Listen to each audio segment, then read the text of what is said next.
En 5 ans de pouvoir, il n'a pas effectué un seul voyage en dehors de son pays allant en Europe. En 5 ans de pouvoir, pas un seul voyage pour aller en Europe, pour aller voir des investisseurs. Il n'a pas fait tout ça là.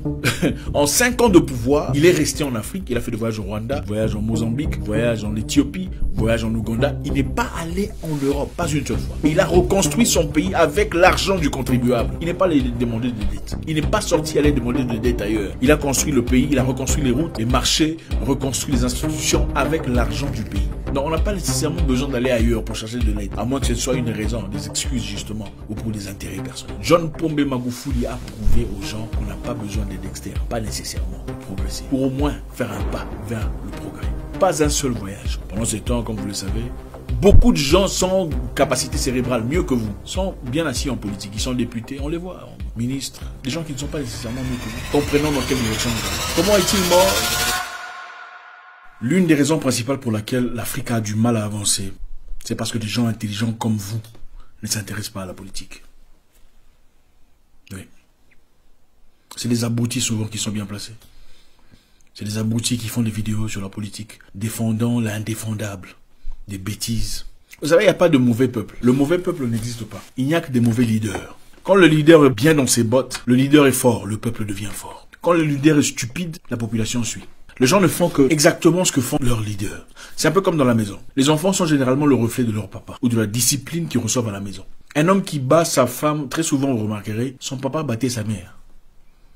Ou n'a jamais eu de papa carrément. Le peuple reflète l'image du leader. Quelqu'un disait, chaque peuple reçoit le leader qu'il mérite. Ce n'est pas faux. C'est très facile d'accuser le leader, oubliant que le leader fait partie simplement du peuple, de la mentalité du peuple. Aujourd'hui, on va parler d'un sujet très intéressant. John Pombe Magufuli, l'ex-président tanzanien, paix à son âme, que beaucoup connaissent et certains ne connaissent peut-être pas. Aujourd'hui, en son honneur, nous allons développer un sujet à son égard pour montrer combien c'était un homme extraordinaire, un président avant-gardiste, considéré par beaucoup comme le meilleur président de l'Afrique, en tout cas de son ère, et peut-être le deuxième après Sankara de tout le temps. On va voir dans quelques éléments, on a prévu 10, mais ça sera peut-être plus ou peut-être moins. Qu'est-ce qui particularise ou particularisait John Pombe Magufuli? Pourquoi était-il extraordinaire? On y va. En 2015, John Pombe Magufuli, le président tanzanien, l'ex-président tanzanien, entre au pouvoir. Et on organise une fête annuelle, la fête de l'indépendance, que vous connaissez certainement chez vous aussi. La fête que les Africains ont chaque année pour célébrer leur indépendance, entre parenthèses. Une indépendance inexistante. Bref. Pour organiser la fête de l'indépendance, il fallait dépenser beaucoup d'argent pour faire la fête, évidemment. Et John Pombe Magufuli dit niet. Il n'y aura pas de fête. Il n'y aura pas de fête tant que de populations tanzaniennes seront en train de mourir de choléra. Parce qu'à l'époque, d'après lui, il y avait des personnes qui mouraient de choléra. Après avoir fourni quelques recherches, on a découvert qu'il y avait à peine une 70aine de personnes mourant de choléra à l'époque. Et il a dit, il n'y aura pas de fête de célébration de l'indépendance tant que les Tanzaniens mourront de choléra. Il a supprimé cet événement. Mais qu'est-ce qu'il a proposé en retour? Au lieu de dépenser de l'argent qu'il fallait dépenser dans les salles, dans les fêtes, vous savez, les Africains adorent les fêtes, il a bloqué les dépenses des millions de dollars pour investir cet argent dans la construction de la route venant de Morocco à Mwenge, pour ainsi diminuer l'embouteillage qui se présentait chaque soir. Donc, au lieu de dépenser l'argent dans la fête, comme le font généralement les présidents africains qui adorent les fêtes, les célébrations et l'honneur, il a dit, il n'y aura pas de fête. On prendra cet argent de fête et on va dépenser ça pour la reconstruction de la route de Morocco à Mwenge pour éviter l'embouteillage. Qu'est-ce qu'il propose en contrepartie? Il dit que chaque Tanzanien se présente dans les rues de Tanzanie, les rues de leur ville, et commence à nettoyer. Et qu'est-ce qu'il a fait? Il a commencé comme un vrai leader. Il est descendu lui-même sur le terrain et a commencé à nettoyer. Vous imaginez un peu, un président de la République qui descend dans les rues et commence à nettoyer, enlever la saleté avec ses mains, s'il vous plaît. Les choses que beaucoup de personnes n'oseraient pas faire. Beaucoup de personnes sont beaucoup trop... Vous savez, les politiciens africains, vous remarquerez, aujourd'hui sont d'ailleurs beaucoup trop grands pour porter leur propre sac. Même pour porter son sac, il faut qu'il y ait quelqu'un derrière. Parapluie, ou il faut que quelqu'un porte ça. Mais le président tanzanien, John Pombe Magufuli, docteur en chimie, s'il vous plaît, s'est présent dans les rues et commence à nettoyer avec ses mains. Enlève les poubelles. Et tout le monde, évidemment, quand le leader est bon, tout le monde suit. Et s'est présenté après lui, les membres du gouvernement, les enseignants, les travailleurs civils et toute la population se joint à lui pour faire un travail pour son pays. Maintenant, demandez à votre président ou vos politiciens, parlementaires et députés, de descendre dans les rues et nettoyer. Non, c'est... Comment voulez-vous que la population respecte la propreté, l'hygiène, la salubrité mentale et physique si les politiciens ne peuvent pas montrer le chemin? Ce n'est pas le peuple. Le leadership est très important. Les enfants ne font que ce que le papa fait. Le président tanzanien John Pombe Magufuli, mon président, que je respecterai pour toujours, a banni tous les vols, tout déplacement international des membres du gouvernement. C'est-à-dire tout déplacement international, tout vol international banni complètement. Pourquoi? Parce qu'il se dit, pourquoi envoyer des gens à l'étranger si nous avons des représentants à l'étranger? C'est-à-dire s'il y a des choses à faire à l'étranger, appelez l'ambassadeur. Demander à l'ambassadeur d'effectuer ce qu'il a effectué comme négociation, comme discussion avec leur contrepartie, leurs collaborateurs à l'étranger. Il dit qu'il n'y aura plus de voyage international de membres du gouvernement. Vous savez, dans beaucoup de pays, les gens n'attendent que ça. Avec un petit rien là, on veut aller faire un voyage en Suisse, on veut faire aller voyage en France. Les membres du gouvernement, de manière très inutile, vont en Suisse, vont en France avec l'argent du contribuable. John Pombe Magufuli bannit les voyages internationaux pour préserver l'argent du contribuable. Il dit pour tout voyage international, faites appel à l'ambassadeur pour vous représenter. Ou si c'est nécessaire, si c'est urgent, si c'est sine qua non, alors il faudrait une autorisation officielle, soit de lui-même, de son adjoint, tierce personne qui étaient consacrées à cet égard. Le 31 novembre 2015, 50 membres du gouvernement tanzanien partaient en voyage de Commonwealth. Commonwealth, c'est l'ensemble de pays colonisés par la Grande-Bretagne qui se réunissent toujours, ils ont leur organisation, vous savez. 50 personnes, membres du gouvernement, étaient censées partir dans ce voyage. Il a réduit cette délégation à 4 personnes. De 50 à 4. Imaginez-vous. Donc, vous savez, les Noirs, quand ils vont en voyage, c'est souvent conseiller numéro 1, deuxième conseiller chargé de troisième conseiller chargé des papiers, cinquième conseiller chargé des filatures. En fait, le nombre de conseillers est incroyable. Il a réduit de 50 personnes à 4 personnes. C'est un peu comme ce qu'on voit très souvent dans certains pays ici d'Afrique. Les sportifs sont censés partir faire leurs prestations de sport, mais les sportifs ne partent pas. Ceux qui partent sont les membres de famille des gens de l'organisation du sport, qui vont finalement se tailler ou se tirer et ne plus jamais rentrer. Incroyable. John Magufuli a méticuleusement transformé cela. De 50 personnes à 4 personnes de délégation. Il a aussi banni les voyages en première classe. C'est-à-dire, vous voulez faire un voyage à l'étranger, pas besoin de partir en première classe ou business class. Tout le monde, économie. Et ça me rappelle le grand Thomas Sankara, qui disait que vous soyez en première classe ou en économie, quand l'avion décolle, bon, c'est tout le monde qui décolle, hein. Et quand l'avion atterrit, tout le monde atterrit à la fois. Et c'était ça le concept de John Pombe Magufuli, dans le but de garder, d'économiser de l'argent. Il a ainsi économisé des millions de dollars en tickets, en logements, en nourriture, en per diem. Tout le monde partait en économie. En tout cas, parmi les membres du gouvernement. Les seules personnes qui pouvaient voyager en first ou business class, c'était le président lui-même, son adjoint, le vice-président et le premier ministre. Voilà comment a procédé John Magufuli pour changer la mentalité des Tanzaniens. Bulldozer, John Pombe Magufuli a interdit tout rassemblement, réunion ou fêtard ou tout meeting des membres du gouvernement dans les hôtels chers. Vous savez, les Africains, ils adorent ça. Quand on fait partie du gouvernement, ou on est député, on va se réunir dans certains endroits. Les endroits les plus huppés de la ville. Évidemment, on ne paye pas de son argent. C'est l'argent du contribuable. Il a interdit tout ce fait. Vous voulez faire des réunions, des meetings, des rassemblements, faites-les dans vos bureaux. Vous avez des salles de réunion. Épargnant ainsi le pays des dépenses inutiles dans les boissons, les champagnes. Vous savez comment ça se passe. La nourriture, les gâteaux. Pendant qu'il y a beaucoup de gens qui souffrent, qui ont véritablement besoin d'aide. Et cet argent pourrait servir de tremplin pour changer leur situation. Il a dit, si vous êtes politicien et que vous avez faim, mangez à la maison. Après, vous êtes rassasié. Ensuite, venez à la réunion. Voilà. Beaucoup n'ont pas aimé ça, évidemment. John Pombe Magufuli, juste après avoir été élu comme président de la Tanzanie, est parti faire une visite surprise à l'hôpital Muhimbili. Muhimbili, c'est le plus grand hôpital de l'État. Il est parti en visite surprise. Il est parti dans les corridors où personne ne part. Vous savez comment ça fonctionne. Quand vous invitez une autorité, vous montrez les parties les plus propres, n'est-ce pas? Ah, ici c'est bien, on peut montrer là, on peut montrer. Mais lui, il voulait pas ça. C'est lui qui dirige. Moi, je vais partir par ici. Je vais aller de l'autre côté. Et étant lui-même docteur en chimie, c'est une personne qui comprend tout à fait le fonctionnement d'un hôpital. Et il a trouvé les machines de scannage, comment vous appelez ça, CAT scan, CT scan, c'est quoi en français, je sais plus. Enfin, bref, vous allez compléter ça, j'ai oublié. Ça ne fonctionnait pas. Il a demandé au médecin directeur pourquoi ça ne fonctionne pas. Le médecin directeur n'avait pas de réponse. Il a viré le médecin directeur.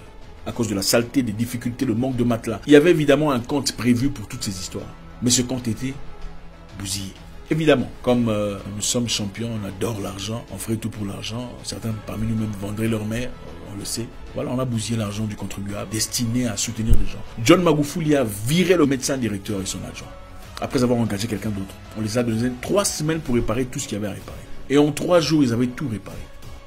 Imaginez-vous un peu. En 3 jours, on a tout réparé. Donc pendant tout ce temps-là, qu'est-ce qui manquait? Il a dit dans 3 semaines, il faut tout réparer, sinon je vous vire aussi. Et en 3 jours, on a tout réparé. Imaginez-vous un peu. En 3 jours, on a tout réparé. Ah, donc c'est possible. Ça avait toujours été possible. Il n'a pas du tout contribué. On n'a pas donné de l'argent pour essayer de réparer tout ça. Il a dit, vous avez 3 semaines pour réparer ça. En 3 jours, ils l'ont fait. Manque de volonté. Manque de bonne moralité. Il n'y a pas de mauvais peuple. C'est le guide qui donne l'idée, la peinture, l'imagerie, le film de l'avenir. Un leader faible crée toujours un peuple faible. Un leader fort qui n'accepte pas les bêtises, l'abrutissement, le vol, la corruption, élève derrière lui une population forte. Le Parlement tanzanien avait prévu 300 millions de shillings pour organiser une fête de l'État. Et il dit on va dépenser 25 millions de ces 300 millions pour organiser la fête. On va manger avec les 25 millions. Et le reste, on va utiliser pour acheter des lits pour l'hôpital qu'il avait visité. Et on a acheté 300 lits et matelas, 600 draps. Incroyable. Ils auraient évidemment bouffé l'argent s'ils n'avaient pas fait ça. En fait, ça arrive très souvent. Il y a un budget qu'on donne pour tel ou tel élément, un budget pour organiser un événement. Très souvent, on n'atteint jamais le maximum du budget. Disons qu'on a donné un budget d'1 million de dollars, pour simplifier, et l'organisation a coûté 200 000 dollars. Vous pensez qu'ils vont rembourser les 800 000 dollars? On ne le fait jamais. On ne le fait jamais. Jamais on ne fait ça. On fait un voyage au nom du gouvernement et on remet l'argent qu'il faut. Pourquoi? Mauvaise moralité. Basse moralité. On ne peut pas placer au pouvoir des gens de basse moralité. Le pays n'ira nulle part. Il ne s'agit pas toujours d'avoir des diplômes et de l'intelligence scolaire. Ce n'est pas toujours question de ça. C'est question de moralité aussi pour évoluer dans la vie. Des gens qui n'ont pas fait des grandes études peuvent être des gens convenables pour l'avancement d'un pays ou d'une organisation. Avec l'argent destiné à la fête, on a rétabli l'hôpital pour l'avancement et le bien-être du peuple tanzanien. Au pouvoir, John Magufuli a réduit le nombre de ministères de 30 à 19. Donc il y avait 30 ministères en Tanzanie. Il a réduit cela à 19. Pourquoi? Parce qu'il a compris que 11 étaient inutiles. Malheureusement, aujourd'hui, dans beaucoup de pays, on fabrique même des postes qui ne servent absolument à rien pour se faire de l'argent. Et comme le disait, celui qui devient riche à travers la politique est un voleur. On ne peut pas devenir riche à travers la politique. On ne devient pas politicien pour acheter des villas. On devient politicien pour améliorer la vie des gens. Pour changer la condition de vie du peuple. Il a aussi annulé les primes des membres du gouvernement. Vous savez, les membres du gouvernement, dans beaucoup de pays, reçoivent des primes. Il a dit ces primes servent à quoi? Si vous avez un salaire à la fin du mois. Vous avez été engagé pour un salaire à la fin du mois. Les primes servent à quoi? Et je pense que c'est une très bonne idée. Parce que quand on réduit les salaires des politiciens, c'est là qu'on commence à trier les vrais politiciens. Parce qu'il y a les politiciens qui veulent le bien-être, l'avancement, le développement du peuple. Et les politiciens qui sont là pour s'acheter une villa et une Jeep. Quand il n'y a plus d'argent comme ça, les politiciens qui sont vraiment là pour travailler pour le peuple se présentent. Ils seront les seuls à rester. Les autres iront faire le commerce ou le marchandage quelque part. Parce que leur objectif, c'est de l'argent. Il a annulé les primes des officiels, encourageant d'être satisfaits de leur salaire. Il a aussi dit aux ingénieurs liés à l'État, pourquoi avez-vous besoin d'être coucoulés dans des voitures V8 qui n'ont absolument rien à voir avec votre travail? Pourquoi avez-vous besoin de rouler dans des voitures V8? Vous êtes ingénieur. Il faut chercher des pick-up qui ne sont pas nécessairement V8, qui vont en accord avec votre travail. C'était une personne qui n'était pas là pour s'enrichir. Il était là pour l'amour du peuple. L'éducation civique et morale est primordiale.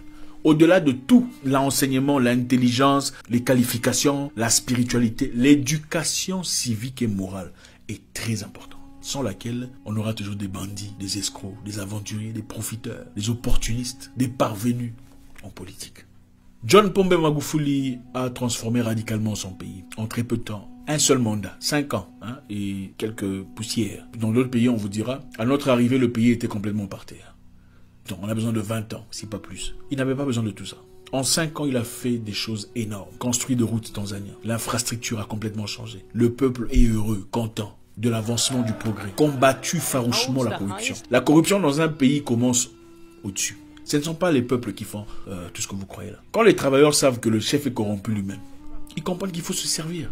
Mais quand ils savent que quand on est corrompu, on va en prison, on subit des conséquences, on est mis à nu, on est ridiculisé comme on le fait dans un pays de l'Afrique de l'Est, les gens commencent à changer. Le leader détermine la direction du peuple.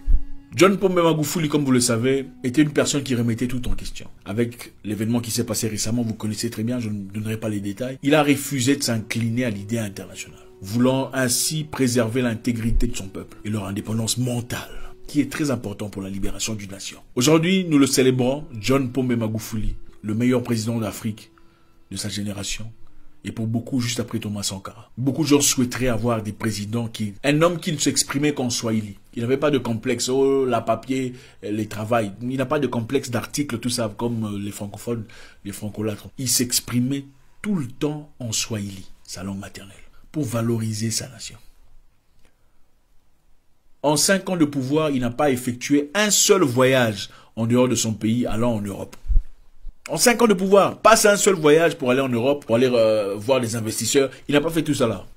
En 5 ans de pouvoir, il est resté en Afrique. Il a fait des voyages au Rwanda, voyage en Mozambique, voyage en Éthiopie, voyage en Ouganda. Il n'est pas allé en Europe. Pas une seule fois. Et il a reconstruit son pays avec l'argent du contribuable. Il n'est pas sorti aller demander de dette ailleurs. Il a construit le pays, il a reconstruit les routes, les marchés, reconstruit les institutions avec l'argent du pays.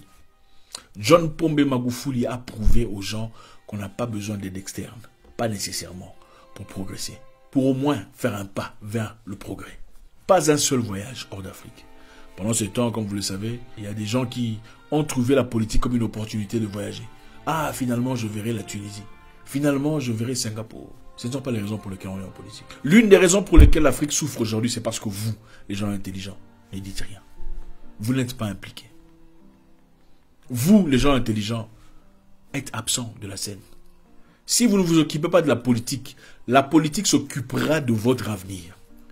Il y a beaucoup de gens moins intelligents qui sont associés à ces instrumentations.